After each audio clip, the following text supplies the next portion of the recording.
জাহান্নামের এক মুহূর্তের আযাব কারো পক্ষে সহ্য করা সম্ভব না। আমি পারবো না, আমি পারবো না, কসম খোদা, কসম খোদা। ও জাহান্নাম থেকে বাঁচার জন্য খালি মুসলমান ছিল। আমার কোনো কিছুর অভাব ছিল না দুনিয়াতে। আমার বাপ কোটি কোটি টাকার মালিক, এদেশের অন্যতম বড় শিল্পপতি আমার বাপ। আমি যদি চাইতাম যে প্রতি সপ্তাহে গাড়ির মডেল চেঞ্জ করব, আমি তাও পারতাম। আমার ঠেকানোর কেউ ছিল না দুনিয়াতে। এত সম্পদের মালিক আমার বাপ, এত সম্পদ, কোনো কিছুর কমতি ছিল না। আমি ছাত্রলীগের জেলা সেক্রেটারি ছিলাম, ছাত্রলীগের মাগুরা গভর্নমেন্ট কলেজের বিপি ছিলাম।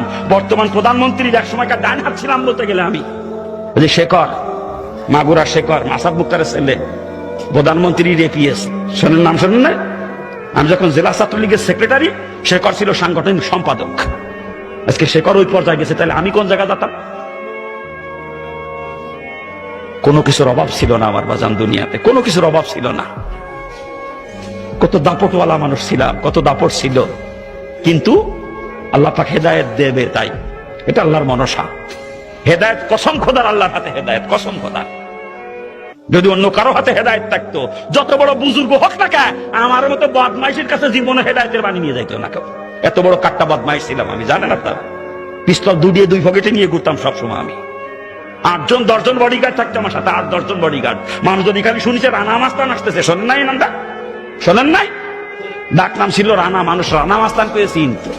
যদি খালি শুনিতে রানা মাস্তান আসতেছে, কিরা কোন দিক সরে দাঁড়াবে, রাস্তা ছেড়ে দিশে পাইতো না। এমনি রাস্তা পরিষ্কার হয়ে যেত, এমনি এত বড় দাপট নিয়ে চলতাম, এত দাপট নিয়ে। যত বড় আলেম হোক, যত বড় পীর সাহেব হোক, আমার মতো বদমাইশের কাছে কেউ হেদায়েতের বাণী নিয়ে যাইতো না। আমি জীবনেও হেদায়েত পাইতাম না যদি আল্লাহর হাতে হেদায়েত না থাকতো।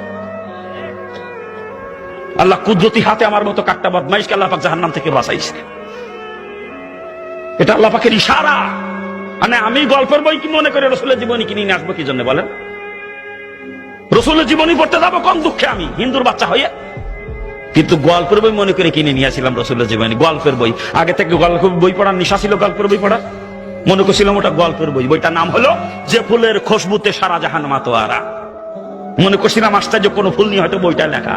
কেমন সেই ফুল কোথায় পাওয়া যায় জানার জন্য কিনে নিয়ে আসছিলাম। কিনে আনি পড়ে দেখি আমিও সেই ফুলের জন্য পাগল হয়ে গেলাম।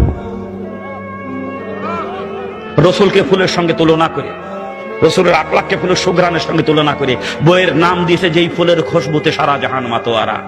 ওটাই আমার পড়া সর্বপ্রথম ধর্মীয় বই, রসুলের জীবনী। আর এত মজা লাগে, পরপর 4 বার পড়ি বইটা। যত পড়ি পড়তেই মন চায়। এরপরে ইসলামের দিকে আকৃষ্ট হয়ে যায়। তখন থেকে ইসলামী বই পুস্তক পড়তে শুরু করি। আর ইসলামী বই পুস্তক পড়তে যাইয়ে বিভিন্ন কিতাবে জাহান্নামের যে বিবরণ পড়ছি, ও জাহান্নামের এক মুহূর্তের আযাব কোনো মানুষের পক্ষে সহ্য করা সম্ভব না। আমি পারবো না, আমি পারবো না, কসম খোদার। ও জাহান্নাম থেকে বাঁচার জন্যই খালি মুসলমান হয়েছি, কসম খোদার।